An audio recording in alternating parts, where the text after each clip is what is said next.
Programang ito ay rated SPG.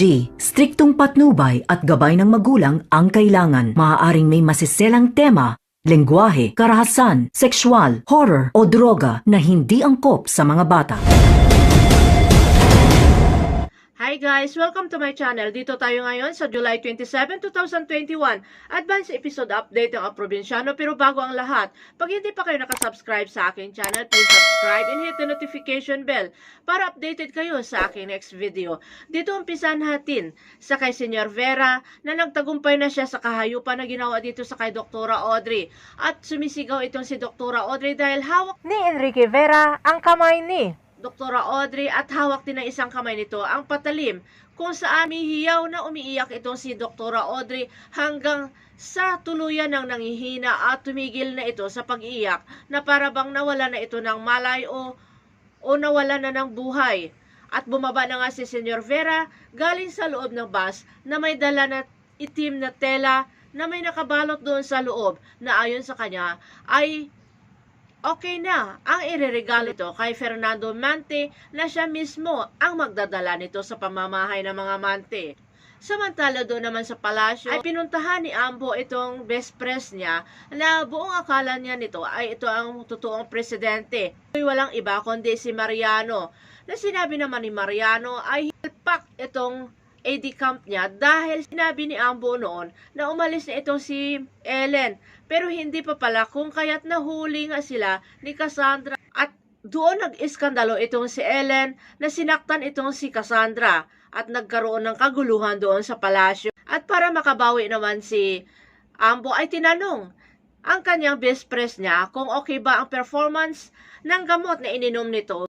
Bago ang laban nila ni Cassandra na ayon naman kay Mariano ay marami pa siyang natirang power pero ayon sa kanya ay baka matagalan na naman daw bago niya magamit ang power niya ito dahil nagkaaway-away ang dalawang babae dahil sa kanya. Tumanda na naman ang kalukuhan nitong ni Mariano na para makalapit nito sa kay Cassandra ay inutusan ito si Ambo na bumili ng band-aid panghugas sa sugat para may dahilan siya para makalapit dito sa kay Cassandra. Habang si Madam Lily naman ay hindi tumitigil na gumawa ng paraan kung paano mapalayas ito si Renato sa palasyo. At may inutos si Madam Lily dito sa kay Augustus na may ipakuha dahil ito ay makakatulong sa kanila upang mapalayas ito si Renato at saka si Ellen sa palasyo. Dahil ang balak ni Madam Lily ay unti-unti niyang pilayan itong si Renato na unti-unti niyang patalsikin ang mga galamay ni Renato dito sa palasyo.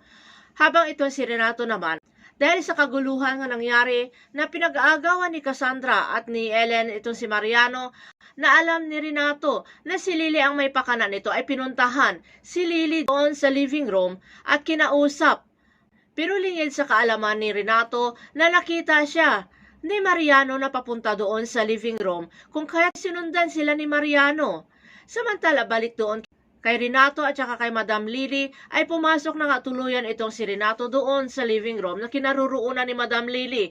Pinapalayas ni Madam Lily itong si Renato pero ayon sa kay Renato, mula nang bumalik siya sa palasyo ay mula sa kinatatayuan ni Madam Lily at saka kasulok-sulukan ng palasyo ay pagmamay-ari na nito ni Renato. At doon na nga sinabi ni Renato na alam niya na si Lily ang may pakana na niligaw nito si Mariano at pinapainan dito sa kay Cassandra para ma-distract nito si Mariano at hindi doon nakafocus sa trabaho nila ni Renato Hipolito para pabagsakin itong si Lily Hidalgo. At doon na nga sinabi ni Renato na si Lily ay ginagamit nito si Mariano tulad niya na ginagamit niya rin si Mariano pero bandang huli na pagtapos na ang paggamit niya nito kay Mariano ay i-dispose niya na at ito'y hindi nalingid sa kay Mariano na dinig niya kung kaya't galit na galit itong si Mariano sa natuklasan na pagtatraidor ni Renato din sa kanya dahil ayon sa kanya ay ginagamit lang din siya ni Renato Hipolito katulad din ni Lily Hidalgo. Samantala, balik naman doon kay Lily Hidalgo ay galit na galit ito si Lily Hidalgo sa sinasabi nito ni Renato na sinabi ni Lily na hindi niya palubos kilala itong si Lily Hidalgo kung ano ang pwede niya magawa. Na ayon sa kay Lily, ang labanan nila ngayon sa palasyo ay utakan. At hindi papayag si Madam Lily Hidalgo na basta-basta na lamang siya pabagsakin ni Renato Hipolito. Samantala, doon naman sa kinaroroonan ni Oscar Hidalgo ay may pumasok para palitan ng tali etong kamay ni Oscar Hidalgo. At pagkaalis ng tao ay sinabi ni Oscar Hidalgo na siguro ito ng pagkakataon para makatakas siya.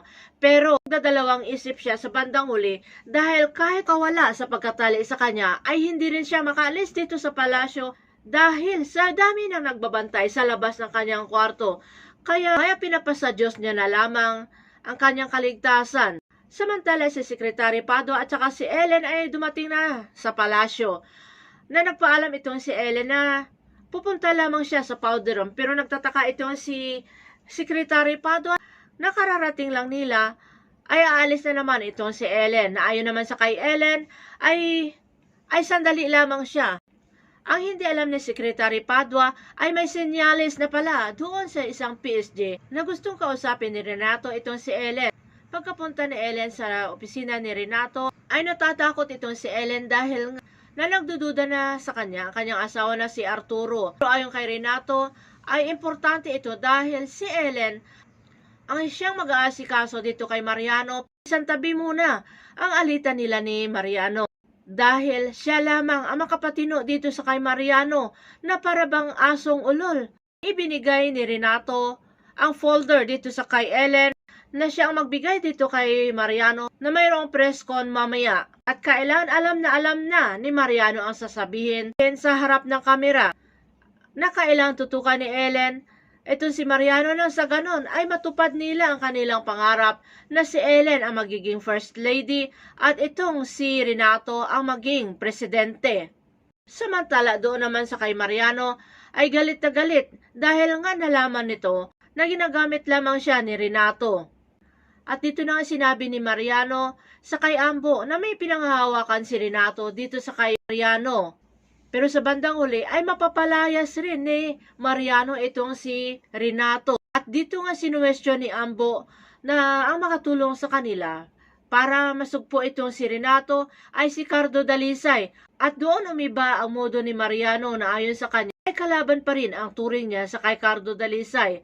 Ang hindi alam ni Ambo ay hindi ito ang tunay na presidente. Kaya hindi hihingi ito ng tulong talaga sa kay Cardo Dalisay. Samantala, doon naman sa mga task force Aguila ay nagising na nga itong si Major Opeña at nagtanong kung nakauwi na nga ba sila ni General Oligario.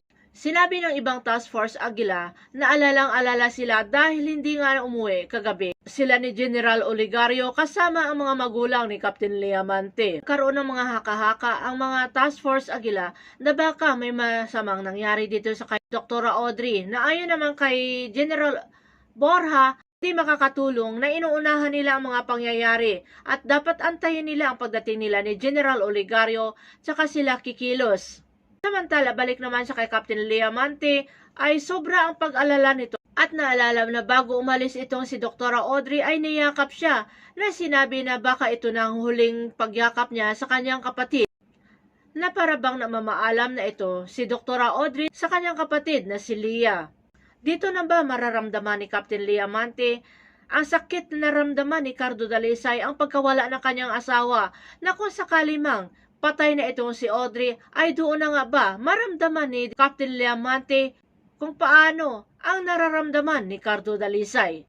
Abangan ang susunod na mga episode at hindi ako magsasawang magpapasalamat sa inyo sa patuloy na panonood at suporta sa aking channel. Naway patuloy na gabayan tayo ng Panginoon. Mabuhay!